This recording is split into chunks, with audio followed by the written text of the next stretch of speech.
जब हम पहले T20 वर्ल्ड कप की बात करते हैं तो इसके आगाज से अंजाम तक हर पल की अनगिनत कहानियां हैं। पहली बार किसी एक वर्ल्ड कप में भारत और पाकिस्तान 2 बार भिड़े।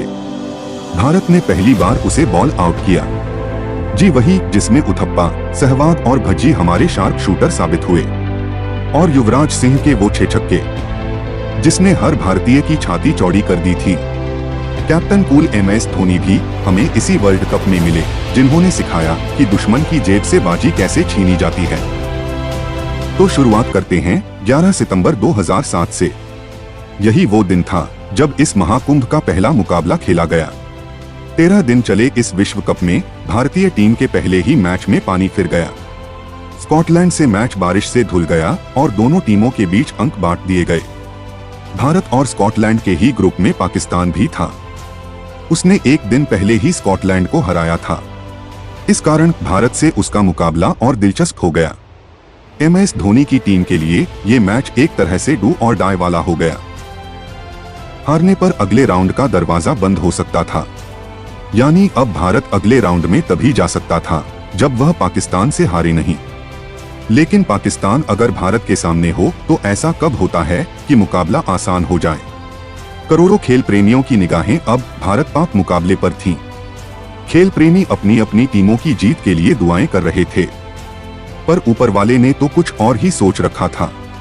बाजी कुछ ऐसी रही कि जब मैच की आखिरी गेंद फेंकी गई तो दोनों टीमों का स्कोर बराबर हो गया।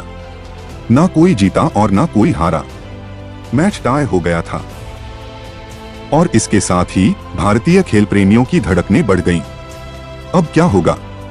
बहुत कम लोगों को पता था कि इस विश्व कप में टाई होने पर अंक नहीं बंटने थे।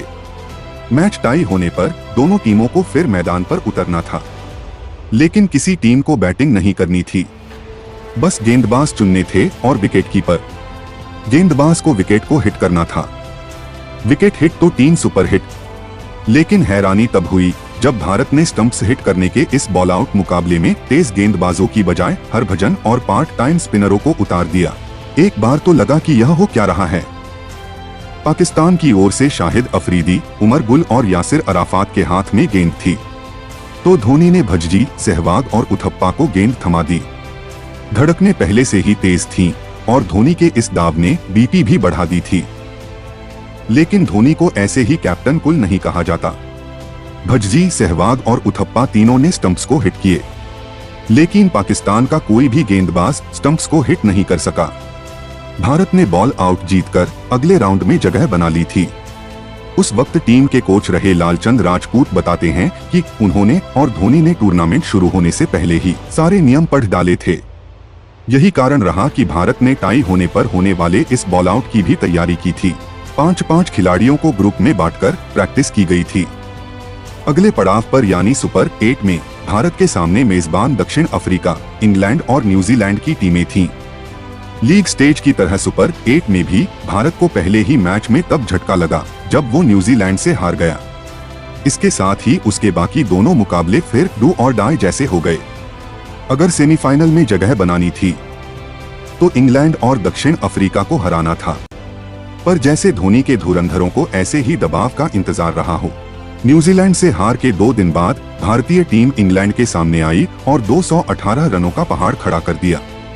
भारत की ओर से टॉप स्कोरर तो वीरेंद्र सहवाग रहे, लेकिन शायद ही ये बात किसी को याद हो, क्योंकि उस मैच में युवी नाम का ऐसा तूफान आया था जो आज भी स्टुअर्ट ब्रॉड की रूह कंपा देता होगा।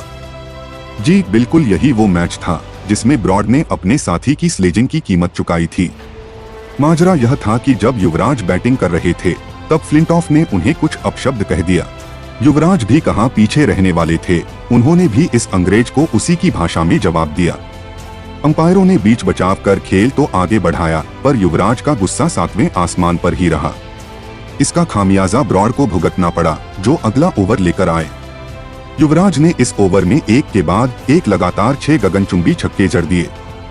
युवराज के इन छक्कों ने ही सही मायने में माही आर्मी में यह भरोसा जगाया कि वह विश्व कप जीत सकती है। युवी की इस पारी ने विरोधी टीमों में दहशत पैदा कर दी थी, और इसका नतीजा ये हुआ कि मेजबान दक्षिण अफ्रीका भारत के खिलाफ 116 रन ही बना सका। भारत सेमीफाइनल में पहुंच चुका था। अब उसका सामना उस ऑस्ट्रेलिया से था जिसकी उन दिनों तूती बोलती थी। लगातार 3 बार वनडे वर्ल्ड कप जीत चुकी ऑस्ट्रेलिया की टीम में Adam Gilchrist, Matthew Hayden, Michael Clarke, Andrew Symonds, Michael Hussey, Brett Lee, Mitchell Johnson जैसे दिग्गज थे। लेकिन ये सारे दिग्गज धोनी के धुरंधरों के सामने फीके साबित हुए। खासकर युवराज के तूफान का ऑस्ट्रेलिया के पास कोई जवाब न था। युवी ने 30 गेंद पर 70 रन ठोक कंगारुओं को दुबकने के लिए मजबूर कर दिया। भारत ने 188 का बड़ा स्कोर बनाया, जिसके सामने ऑस्ट्रेलिया लाख कोशिश करके भी 173 से आगे नहीं बढ़ सका। लेकिन सबसे बड़ा मुकाबला तो अब भी बाकी था। T20 वर्ल्ड कप का पहला फाइनल, और वो भी भारत और पाकिस्तान के बीच। पाकिस्तान ने सुपर 8 में अपने तीनों मुकाबले जीते थे और आसमानी हौसला लेकर भारत के सामने आ खड़ा था। इस ड्रीम फाइनल की शुरुआत से कुछ घंटे पहले ही भारत को तब झटका लगा जब वीरेंद्र सहवाग चोट के कारण प्लेइंग 11 से बाहर हो गए। सहवाग की जगह अब 2 ही विकल्प थे, या तो दिनेश कार्तिक को प्लेइंग 11 में शामिल किया जाए या सरप्राइज पैक के तौर पर यूसुफ पठान को उतार दिया जाए।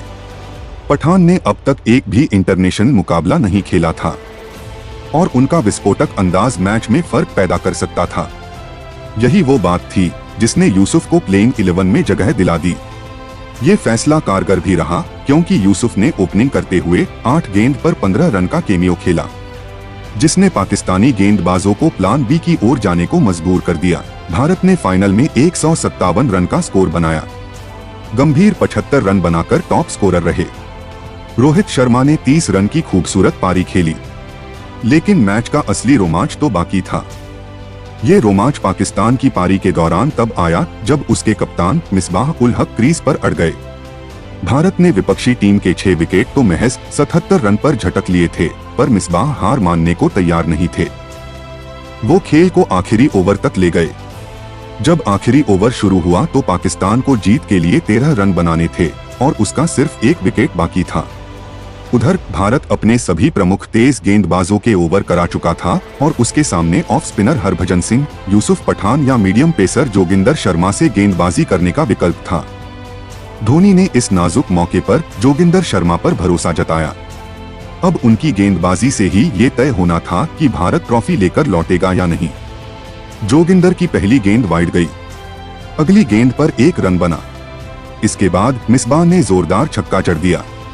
इस छक्के ने एक बार तो भारतीयों को डरा ही दिया था। लेकिन यहीं जोगिंदर की समझदारी काम आ गई। उन्होंने बिना दबाव में आए अगली गेंद की और मिसबाह पर दबाव साफ दिखा। उन्होंने ओवर की तीसरी गेंद पर ऐसा गैर जरूरी शॉट खेला जो उन्हें जिंदगी भर सताता रहेगा। मिसबाह ने इस गेंद को फाइन लेग की ओर स्कूप किया, जिसे श्रीसंत ने खुशी खुशी लपक लिया। इधर बॉल श्रीसंत के हाथों में, उधर करोड़ों भारतीयों के रोंगटे खड़े हो जाते हैं।